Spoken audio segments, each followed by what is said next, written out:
A Bíblia está repleta de cânticos e eu desejo enfatizar esse cântico que é belíssimo, que é o cântico de Ana. Diz assim a palavra do Senhor. Primeiro livro de Samuel, capítulo 2, versículos 1 ao 11.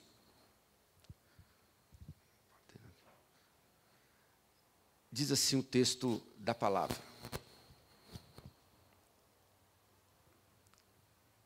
Primeiro livro de Samuel, capítulo 2, versículos 1 a 11. Então orou Ana e disse: o meu coração se regozija no Senhor. A minha força está exaltada no Senhor. A minha boca se ri dos meus inimigos, porquanto me alegro na tua salvação. Não há santo como o Senhor, porque não há outro além de ti. E rocha não há, nenhuma como o nosso Deus. Não multipliqueis palavras de orgulho, nem saiam coisas arrogantes da vossa boca, porque o Senhor é o Deus da sabedoria, e pesa todos os feitos na balança. O arco dos fortes é quebrado, porém os débeis cingidos de força. Os que antes eram fartos, hoje se alugam por pão, mas os que andavam famintos não sofrem mais fome. Até a estéril tem 7 filhos, e a que tinha muitos filhos perde o vigor. O Senhor é o que tira a vida e a dá, faz descer a sepultura e faz subir. O Senhor empobrece e enriquece, abaixa e também exalta. Levanta o pobre do pó e desde o monturo exalta o necessitado, para o fazer assentar entre os príncipes, para o fazer herdar o trono de glória, porque do Senhor são as colunas da terra, e assentou sobre elas o mundo. Ele guarda os pés dos seus santos, porém os perversos emudecem nas trevas da morte, porque o homem não prevalece pela força. Os que contendem com o Senhor são quebrantados, dos céus troveja contra eles. O Senhor julga as extremidades da terra, dá força ao seu rei e exalta o poder do seu ungido. Então Eucana foi-se a Ramá, a sua casa. Porém o menino, Samuel, ficou servindo ao Senhor perante o sacerdote Eli. Vamos orar mais uma vez? Deus, obrigado pela tua palavra, que é viva e eficaz. Que o Senhor me use apenas como instrumento em tuas mãos e nada mais. Amém. Meus queridos, no Dia das Mães, nós vamos refletir, biblicamente, nas atitudes de uma mãe, Ana, que foi lembrada por Deus em sua aflição e angústia.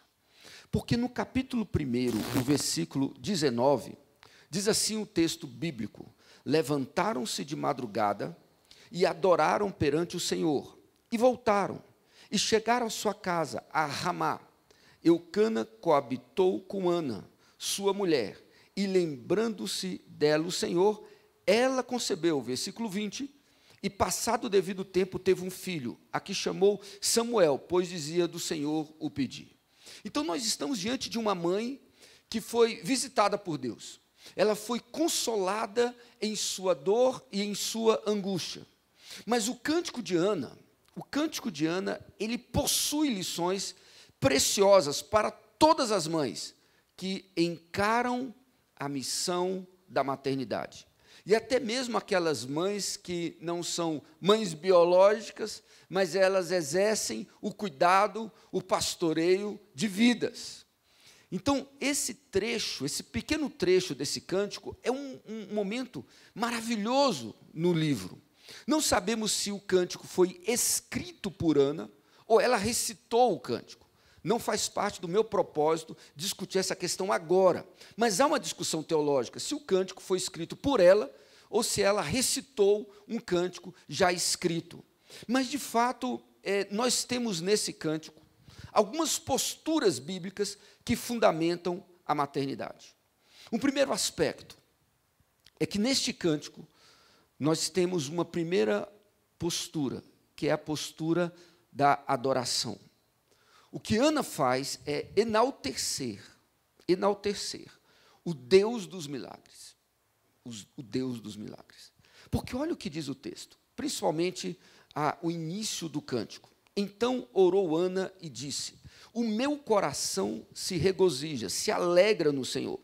A minha força está exaltada no Senhor. Ela não menciona no primeiro momento nem mesmo os feitos de Deus, diretamente. Ela o fará mais explicitamente ao longo do cântico. Mas nesse momento ela diz: o meu coração se regozija no Senhor, se alegra no Senhor, a minha força está exaltada no Senhor, a minha boca se ri dos meus inimigos, porquanto me alegro na tua salvação.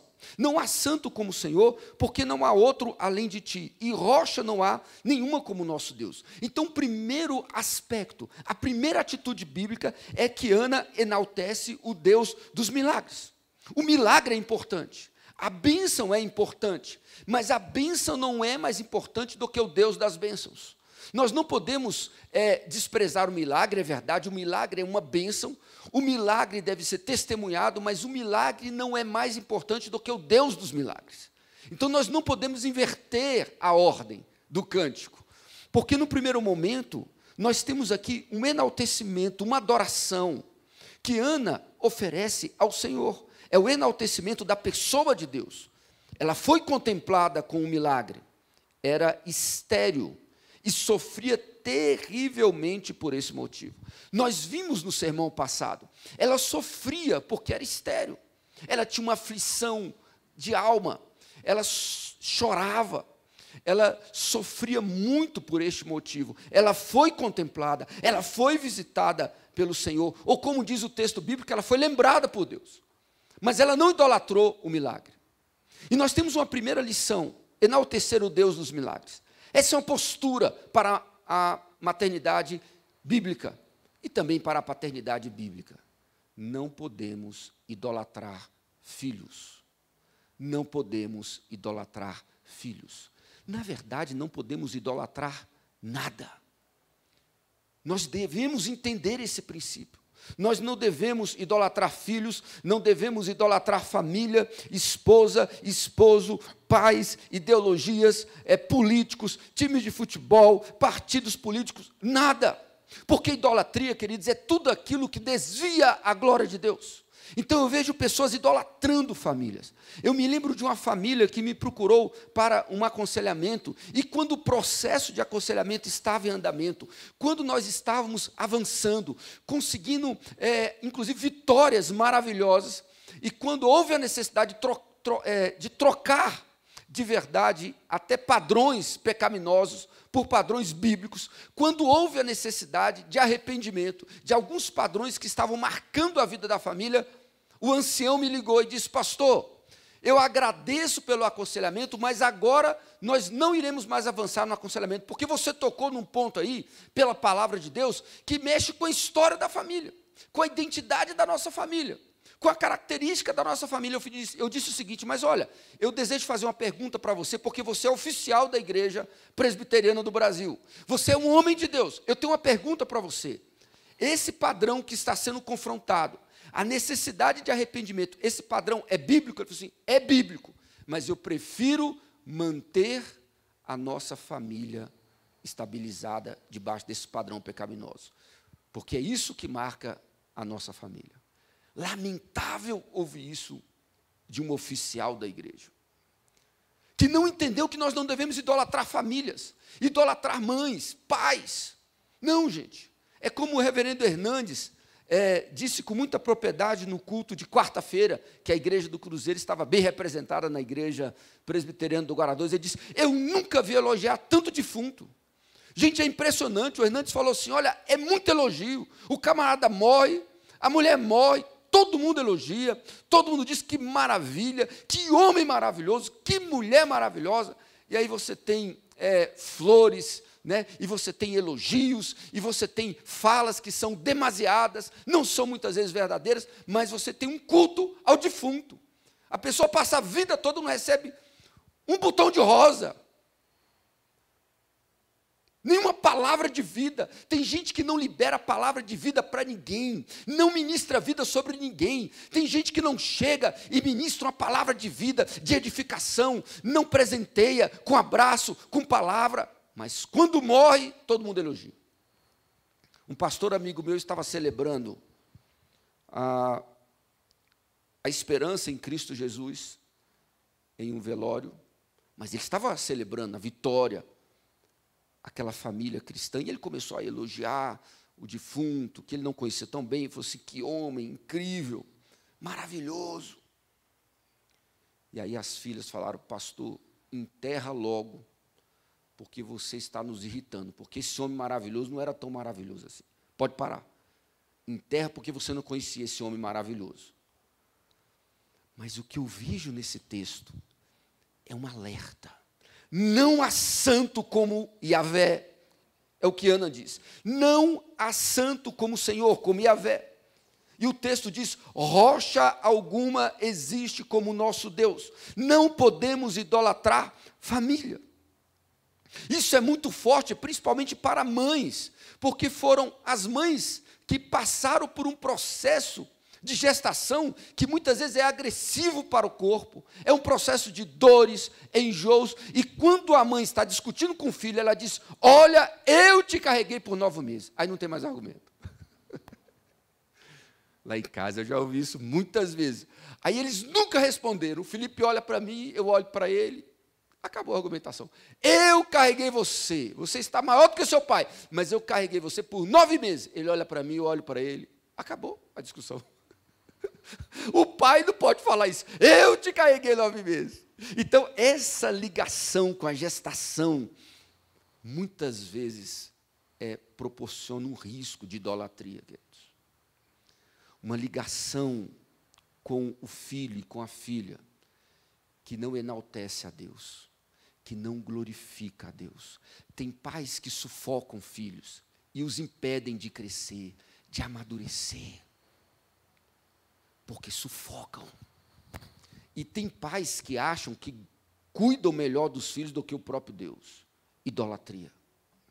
Tem pais que acham isso, que podem proteger os filhos bem melhor do que Deus.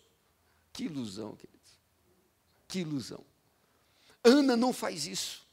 É uma mãe que foi agraciada, mas o cântico dela é um cântico de adoração, primeiramente, a Deus.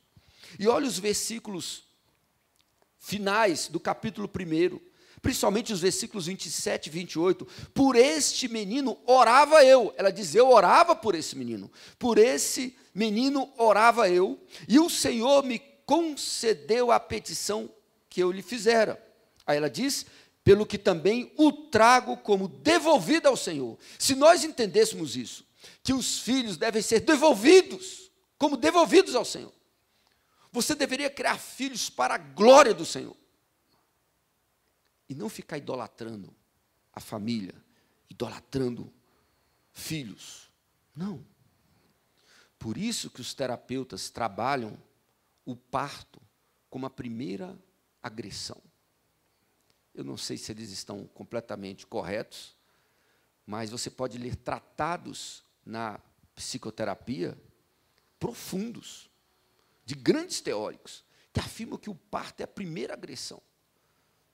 Porque o útero, aquele processo de gestação, tem temperaturas adequadas, guardadas as devidas situações específicas, mas é um caminho de proteção, de cuidado, de temperaturas adequadas.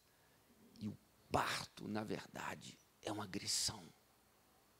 É uma agressão, mas é um crescimento para a vida.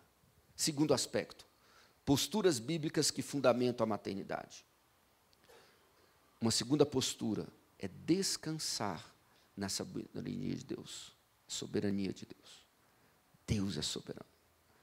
Nós não estamos aqui discutindo primeiramente a liberdade do homem, mas primeiramente a liberdade de um Deus que é soberano. Então, uma postura bíblica que fundamenta a maternidade é descansar na soberania de Deus. Olha o que diz o versículo 6. Ela começa a narrar esse Deus que é soberano. Principalmente no versículo 6, o Senhor é o que tira a vida e a dá. Ele é o Senhor da vida e é o Senhor da morte. Mas o texto continua. Olha o versículo 8, por exemplo. Levanta o pobre do pó, e desde o monturo exalta o necessitado, para o fazer assentar entre os príncipes, para o fazer herdar o trono de glória, porque do Senhor são as colunas da terra. Nós devemos entender isso. Se você quer ser uma mãe que tem uma postura bíblica, entenda isso, que do Senhor são as colunas da terra. E ela começa a narrar tudo aquilo que expressa nesse cântico um Deus que é soberano. Olha o versículo 3, ele pesa todos os feitos na balança. Versículo 4. O arco dos fortes, ele é quebrado, mas os débeis são cingidos de força, porque ele é Deus. Olha o versículo 5. Os fartos que hoje podem se alugar por pão, e aqueles que andavam famintos, hoje, pode não sofrer mais fome, porque ele é Deus. A estéril, ela pode ter filhos. A que tem muitos filhos pode perder o vigor. Ele tira a vida e ele também dá. Ele faz descer a sepultura, mas ele também faz subir. Ele empobrece, versículo 7, mas ele enriquece. Ele abaixa, mas ele exalta. Ele levanta o pobre do pó, como diz o versículo 8, e exalta o necessitado, mas ele também faz assentar entre os príncipes. E também faz esse necessitado herdar o trono de glória. Porque ele é Deus. Ele é Deus. Ele é Deus nos montes, mas ele é Deus nos vales. Ele é Deus quando você enfrenta um problema grave, mas ele é Deus quando você está celebrando. Ele é o Deus no momento em que você está triste e no momento em que você está alegre. E como o pastor bem afirmou, o cristão, aquele cristão bíblico, ele é feliz mesmo quando não está feliz. Porque Deus é Deus. E nós devemos aprender isso. E se a família é um lugar de muita dor, e é mesmo, se a família é um lugar de muitas lutas, e também de muitas alegrias, se a família é um lugar de crescimento, mas muitas vezes esse crescimento é dolorido, porque exige repreensão, exige alguns conflitos, então nós devemos entender que Ele é Deus, está no controle de todas as coisas. Se você quer viver uma maternidade bíblica, você precisa fazer como Ana. Você precisa descansar na soberania de Deus, porque Ele é Deus. Ele é Deus. E quando eu leio todas essas afirmações, o caminho é nos dobrarmos diante do Senhor, em humildade. Um terceiro aspecto, que o texto também narra, posturas bíblicas que fundamentam a maternidade. Um terceiro aspecto é a postura de não desprezar as diferenças entre o que é santo e o que não é santo. Porque quando olhamos as afirmações finais, ela cita algumas questões importantes, porque ela diz o seguinte: Ele guarda os pés dos seus santos. Ela reconhece essa diferença. Olha que bonito, Ele guarda os pés dos seus santos, porém os perversos emudecem nas trevas da morte. Então Ana sabe que há uma diferença. A dor, muitas vezes, ela nos nivela. Como uma banda bem cantou nos anos 80, todo mundo é parecido quando sente dor. A dor nos nivela. Porém, a resposta que vamos dar à dor é o grande desafio. Mas a dor nos nivela. Então, quando olhamos para esse entendimento bíblico, que Deus guarda os pés dos seus santos. Então, há uma diferença. A Bíblia diz que Deus abençoa a morada dos justos. E devemos crer que há um Deus que guarda a nossa morada. Porque diz o texto, por que Ele guarda? Como diz Ana, Ele guarda os pés dos seus santos. Porque, segundo o próprio cântico, porque o homem não prevalece pela força. Não é pela força, gente. O caminho não é a força. Ela sabe disso. Ela canta algo que Maria também cantou. O cântico de Maria enaltece o mesmo ponto, da humildade. É descansar.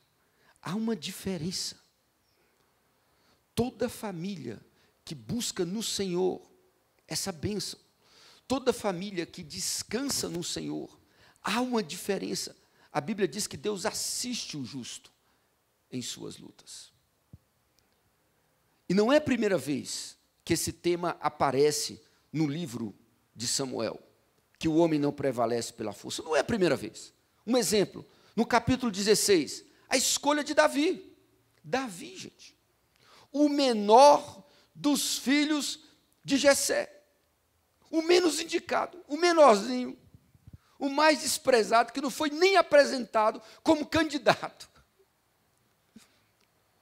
Aí o próprio Samuel, já crescido, como instrumento nas mãos do Senhor, diz, é esse aí, porque o Senhor disse, é esse. Então, o homem não prevalece pela força, pela aparência, não é isso. Capítulo 17, a vitória de Davi sobre Golias, gente, o maior dos filisteus. O homem não prevalece pela força. Nós não podemos desprezar as diferenças entre o santo e aquilo que não é santo. Porque Deus guarda os pés dos seus santos. E o texto diz no versículo 10, os que contendem com o Senhor, eles são quebrantados, dos céus troveja contra eles. Olha que bonito. Ele guarda os pés dos santos. Você não pode desprezar isso. Os perversos emudecem nas trevas da morte. Por isso, quando o evangelho entra numa família, gente, ele produz mudanças maravilhosas. Ele muda a história de um lar, de uma casa, de um pai alcoólatra, de uma família destruída, de um filho rebelde. Quando o evangelho entra numa família, ele traz consigo o ministério da reconciliação em Cristo Jesus. E esse cântico diz isso, ele guarda os pés dos seus santos. O meu querido amigo Enio, professor do Mackenzie, poeta, mineiro, escritor, professor de língua portuguesa, o meu querido amigo Enio César me enviou uma poesia do Dia das Mães, linda, e eu disse a ele, lerei na igreja algumas estrofes. Ele disse, ok, tem sua autorização? Ele disse, tem. E esse poeta maravilhoso diz o seguinte, a maravilha de ser mãe não se explica, não alcança a razão, graça mais bela e mais rica, dádiva divina, dom do coração. Mas olha só a segunda estrofe, porto seguro universal, do adulto, do jovem, da criança. Sonho de um mundo ideal. Enquanto houver mãe, haverá esperança. O que mais me chamou a atenção foi esse aspecto aqui destacado na poesia. Porto seguro do adulto, do jovem, da criança. É comum em uma clínica para idosos, você nunca foi, eu te desafio a ir. Você sabe que alguns idosos ficam andando pela clínica gritando, mãe, mãe. Tem um lá que é maior do que o Itamar.